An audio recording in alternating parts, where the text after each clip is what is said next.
Olá para você que acompanha a TV e Rádio Câmara Bauru e o nosso programa Espaço Aberto. Eu começo fazendo uma pergunta. Você tem sentido a sua pele mais seca nesse período de estiagem? Pois é, a saúde da pele também sofre influência das condições climáticas e o clima quente e seco, que nem a gente está vivendo agora, pode deixar a pele mais sensível e gerar alguns danos. Então, para a gente entender quais os cuidados necessários nessas situações, nós estamos aqui com a doutora Juliana Massuda, que é assessora do Departamento de Medicina Interna da Sociedade Brasileira de Dermatologia. Seja muito bem-vinda aqui ao nosso programa para a gente tirar algumas dúvidas e falar um pouquinho desse tema aqui com a população que nos assiste. Perfeito, muito obrigada. Então vamos falar um pouquinho sobre essa questão da pele nesse tempo seco, né? Quais são os principais sintomas que indicam que a pele já está sofrendo com os efeitos do clima seco e das altas temperaturas, além daquele básico da gente sentir um pouco a pele, minha pele está seca. Tem algum outro sintoma além desse? Em termos de sintomatologia, o que a gente pode identificar é que existe uma diferença na textura da pele.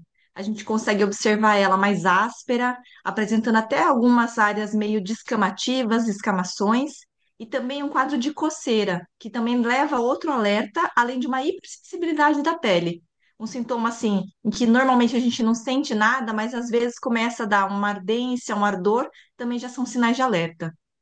Sim, e quando a gente associa esses sintomas da exposição ao clima seco, também a exposição solar intensa, né? Porque às vezes está seco e também está quente, e a poluição, porque além disso, nós estamos aí num período que tem muita queimada, que deixa o ar mais poluído, deixa o ar com uma qualidade pior. Então, quando a gente faz toda essa associação que eu estou falando aqui, por exemplo, a gente pode ter efeitos e maiores riscos à saúde da pele.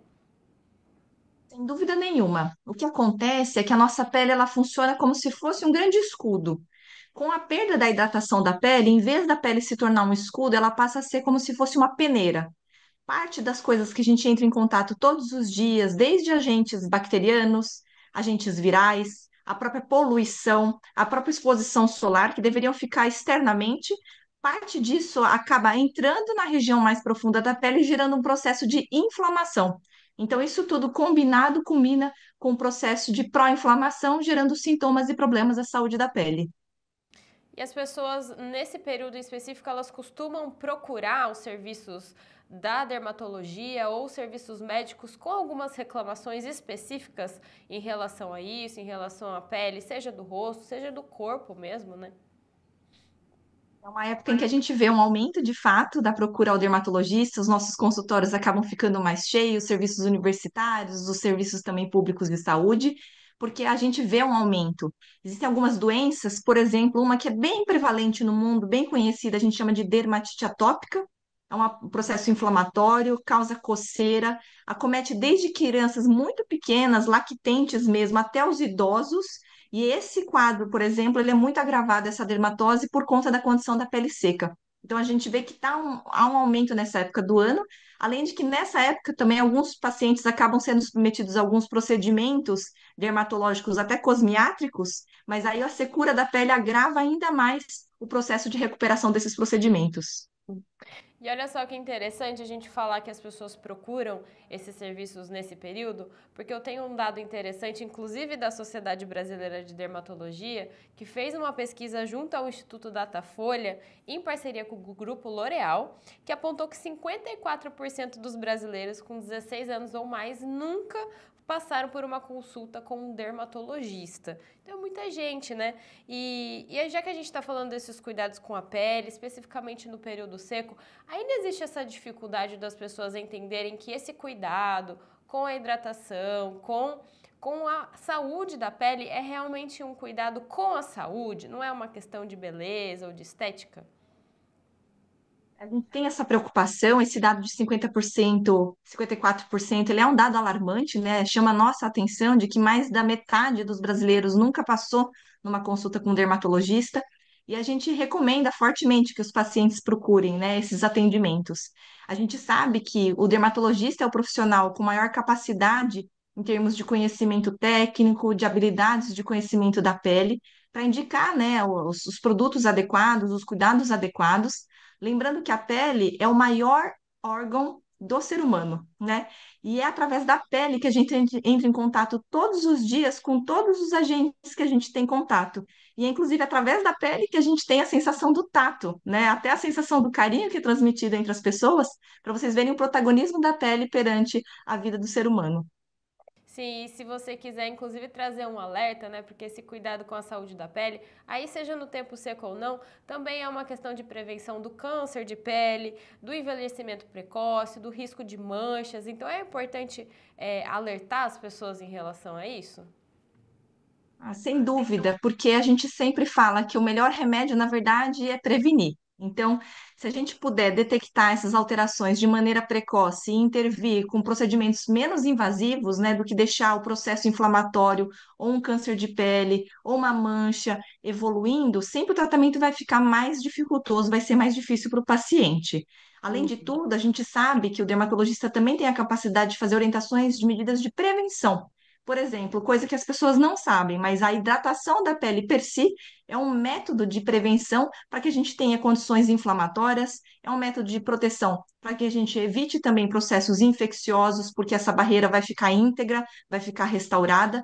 Então, tudo isso faz parte dessa orientação que nós fazemos aí como dermatologistas. Sim, então, para a gente arrematar todas essas informações, né, na prática diária, no dia a dia mesmo das pessoas, quais são os cuidados mais indispensáveis para proteger a pele nesse período de tempo seco? Então, a primeira questão, toda vez que a gente fala de um problema de saúde, está atrelado isso a alguma modificação de estilo de vida.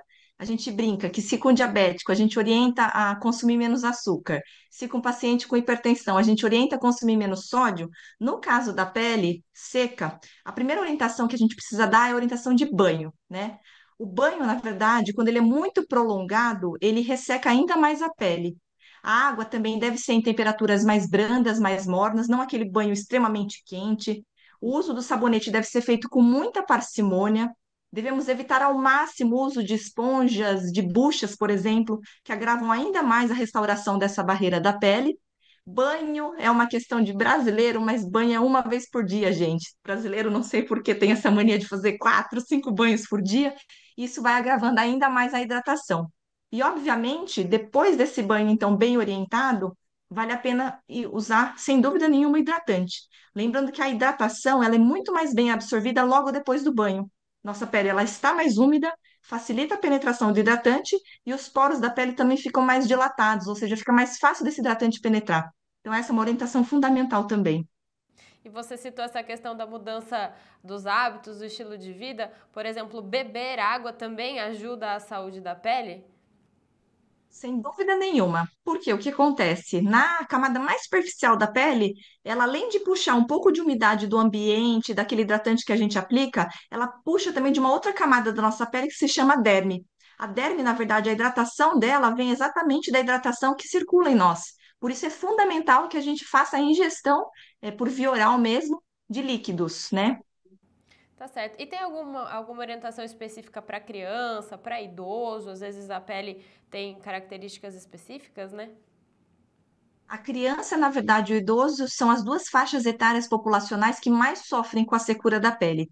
A gente vê que na criança, na verdade, a hidratação ela ainda não é madura o suficiente e o idoso perde essa capacidade de retenção da hidratação.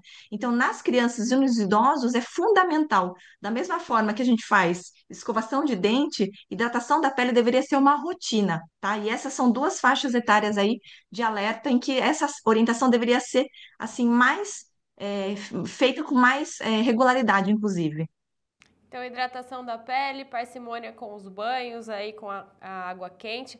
Para a gente terminar, então, só deixar um último alerta. Será que tem alguma coisa que as pessoas às vezes acham que estão fazendo, que acha que está ajudando a saúde da pele, mas na verdade não tem nada a ver? Às vezes alguma receita caseira, algum tipo de produto, alguma coisa que as pessoas veem na internet.